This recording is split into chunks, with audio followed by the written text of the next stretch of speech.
அனைவருக்கும் வணக்கம்.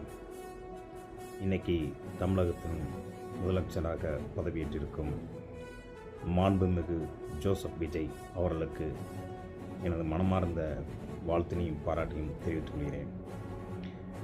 Joseph Vijay sir அவர்களை எல்லா மக்களும் சேர்ந்து தேர்ந்தெடுத்ததுக்கு முழு காரணம் ஒரு மாற்று அரசியல், தமிழகத்தில் பெண்களுக்கு முழு பாதுகாப்பு, போதையில்லா தமிழகம் ஆகணும், சின்ன பிள்ளைகள் கண்டிப்பான முறையில் கல்வி நல்லபடியாக கற்றுக்கணும், இது போக படித்த வேலை இல்லாத பட்டதாரிகளுக்கு வேலைவாய்ப்பு வேணும் அப்படின்னு எதிர்பார்த்து உங்களை தேர்ந்தெடுத்துருக்காங்க.